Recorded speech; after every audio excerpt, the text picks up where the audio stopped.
Mr. Jalil has lived in no man's land all his life. The 51-year-old Bangladeshi farmer was born and brought up in the Kerala enclave near the India-Bangladesh border. He lives on a tiny pocket of Bangladeshi land surrounded by Indian land, which in turn was bounded by Bangladeshi territory. People in Mr. Jalil's village were left virtually stateless for nearly 70 years. These areas became a no man's land when India gained independence from British colonial rule in 1947 and partition split India and Pakistan.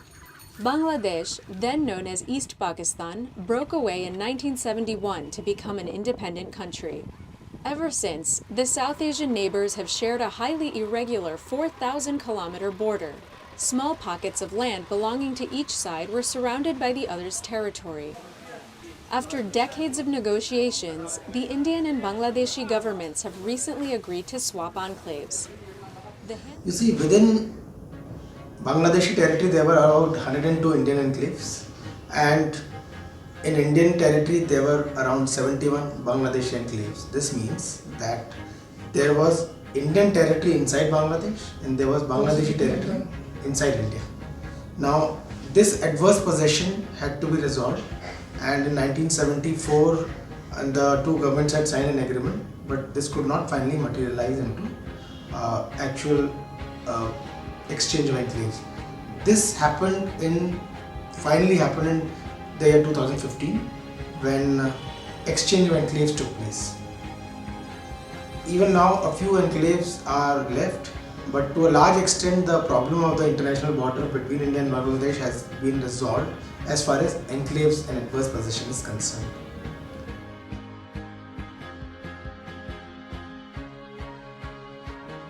Border Security Force takes care of the Indian border, and we prevent smuggling from taking place. The smugglers try and smuggle cattle, drugs, fentanyl, rice, but the most important things of course are drugs and cattle. Duty में क्या difference है? Different कुछ नहीं है। Pakistan border के heroine हो गया अपना, कॉस्टली सामान वही जाता है। इसमें अपना जो पाकिस्तान इसमें पेट्रोल, साड़ी वगैरह कुछ सस्ता सामान, चीनी हो गया। उसके बाद मेन है तस्करी यहाँ पे बांग्लादेश बॉर्डर पे कैटल की बहुत ज़्यादा है। एंड जो ड्यूटी करने में प्रॉब्लम्स है, जो डिफरेंस है वो किस टाइप का है? उस टाइप कुछ डिफरेंट कुछ नहीं है, खाली अपने आप को उनसे छुपाव में रखना है। और कैटल हमारा मेन मकसद क्या है? कैटल को रोकना। मेन यहाँ तस्करी कैटल की ही है ज़्यादा।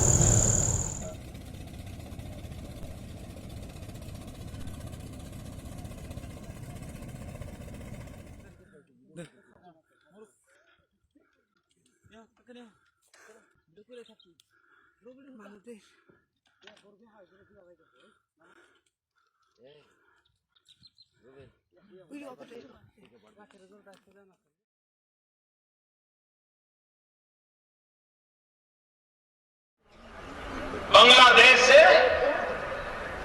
जो घुसपैठी आए हैं उनको बाहर भेजना चाहिए कि नहीं भेजना चाहिए? जरा पूरी ताकत से बोलो ना, भेजना चाहिए नहीं भेजना चाहिए? भेजना चाहिए नहीं भेजना चाहिए?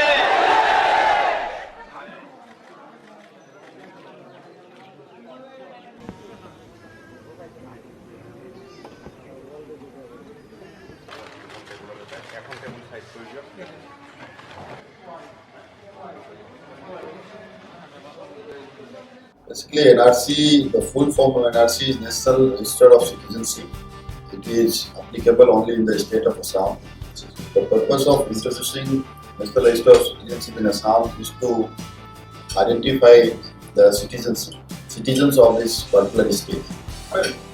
As there has been problem of illegal migration into the state of Assam from Bangladesh and from other nearby countries, to tackle this problem, this concept of National Register of Citizenship was initiated, was conceptualized, wherein every citizen or every resident staying in Assam has to get themselves registered in the National Register of Citizenship by means of certain documents.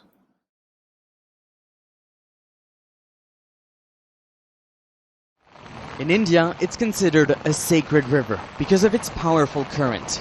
But when it reaches Bangladesh, this mighty river turns into a shallow stream.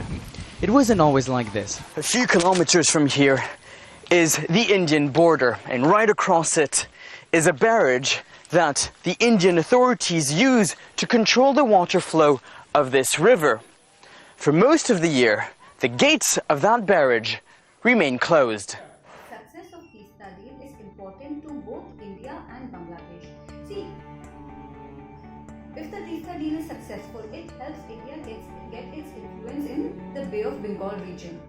And for Bangladesh, it is important because it projects Hasina as a independent leader, not as a pawn of India. So it increases her weightage in Bangladesh. So this deal is beneficial to both